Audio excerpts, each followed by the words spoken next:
John Bibby from Heworth. He's looking for local people with non-British ancestors with memories of World War I. So let's find out why. John, welcome, and tell us, this is intriguing. Well, yes, we've all heard many histories of World War I, but 99% of them, of course, are British histories.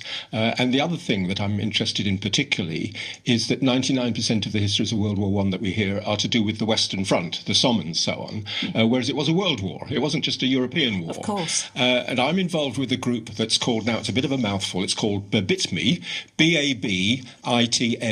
Now I'm spelling that out because if you put that into Google, you'll find out a lot more about the project. Right. And there's several events happening over the summer, of which the first one is next Tuesday at Clements Hall. And if you Google that BABITME, or if you ring me at home, which is on York 330334, then we can make a reservation for you. And that is basically looking at Yorkshire connections with World War I in the Middle East. And so we're starting off with the King's Book of York Heroes, which is in the Minster Library, and that lists over 1,000 people who were killed during World War I. But of those, nearly 100 were actually killed in the Middle East, and their resting places in the Middle East. But also in York, apart from lots of British people with a pure British ancestry, as it were, there's lots of people with German, Italian, East European, Middle Eastern ancestries, and their histories of World War I, of course, are very different. And I'd like to get contact with more of them.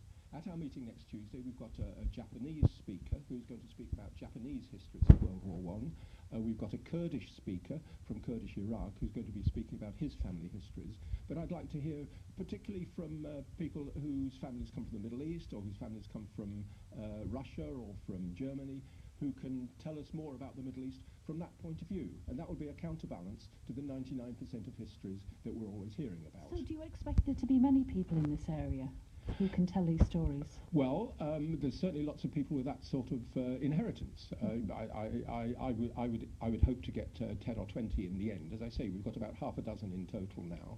There's also going to be a speaker who's an expert on Iran, who is going to talk about the Iranian history of World War I.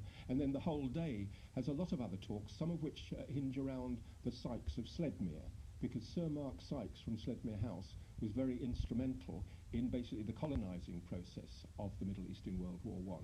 Because it was a period of great empires were dying. The Ottoman Empire was falling to bits.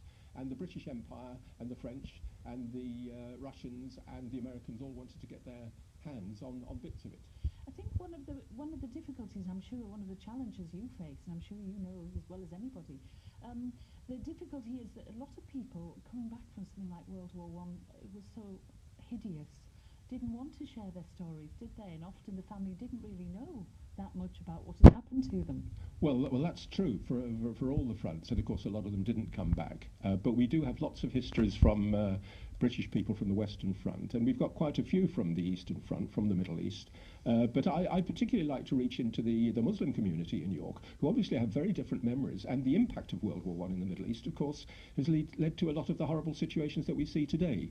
So unlike the Somme, which really isn't present in today's history, the World War I history in the Middle East is very much present in today's history. And that's why our group, the BABITME, is called Borders and Beyond in the Middle East, because today's borders that are creating so many problems in the Middle East were drawn up during World War I, and Sir Mark Sykes of Sledmere was very instrumental in drawing up a lot of these borders. So when you've got these memories, what are you going to do with them? I mean, physically, are they going to be uploaded onto a website? Are they going to be recorded in some way? Well, initially we've got this meeting next Tuesday, and I'd like to get 2 or 3 more sort of 5-minute speakers who could talk about their family histories. But then there's going to be a big conference in June, and there'll certainly be publications following from that, and possibly some oral history investigations. Okay, well, let's just remind people how they can get in touch with you again. So if you can Google BABITME, that's B-A-B-I-T-M-E, or if you don't have access to the internet, by all means call me on York 330334. That's 01904 330 334. So you're only really looking for maybe another half dozen people to share their memories. I'll take as many as I can get. All right, well, we wish you well on that one, and good to talk to you, John. Thank you. Fascinating subject.